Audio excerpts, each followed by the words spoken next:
21 तारीखपासून नवरात्र उत्सव साजरा होणार आहे आणि महालक्ष्मी मंदिरला मोठ्या प्रमाणात भाविक दर्शनासाठी येतात. बाहेरून, महाराष्ट्रामधून, पूर्ण देशामधून डेली जवळपास 1.25 लाख भाविक दर्शनासाठी येतात आणि पंचमी असेल आणि अष्टमीच्या दिवशी खूप मोठ्या प्रमाणात 2-3 लाखपर्यंतचे भाविक दर्शनासाठी येतात.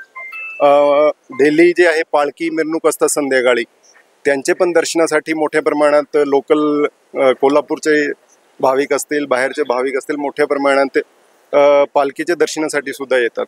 तर त्या अनुषंगाने जे नियोजन आहे, पार्किंगचं नियोजन आहे, भाविकाची त्यांना कसं आणखी सुविधा देता येईल, गर्दी होऊ नये, चेंगराचेंगरीचं कुठलंही प्रकरण होऊ नये, महिला सुरक्षाचा विषय असेल, सगळे विषय अनुषंगाने आज आम्ही पूर्ण टीमने पाहणी केलेली आहे. यांच्यामध्ये यावर्षी आम्ही थोडा टेक्नॉलॉजीचा पण वापर, AIचा वापर, ट्रॅफिक असू द्या, कुठली ट्रॅफिक फुल आहे, कुठली पार्किंग फुल आहे, त्यांचा एक सिग्नल जाईल, दुसरे आमचे वेगळे पॉईंट्सला ते माहिती पडेल.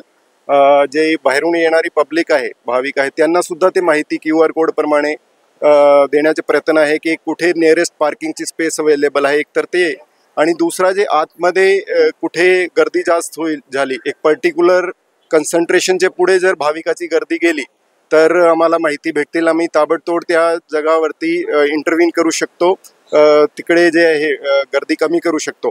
असं वेगवेगळे उपक्रम जे आहे CCTVच्या माध्यमाने IITची टीम आहे ते सगळा एक नियोजन आमच्या चालू आहे. तर सगळे भाविकांना आवाहन करतो, विनंती करतो की थोडा आपली सुरक्षाची काळजी घेऊन प्रेमाने आणि आरामाने दर्शन घ्या.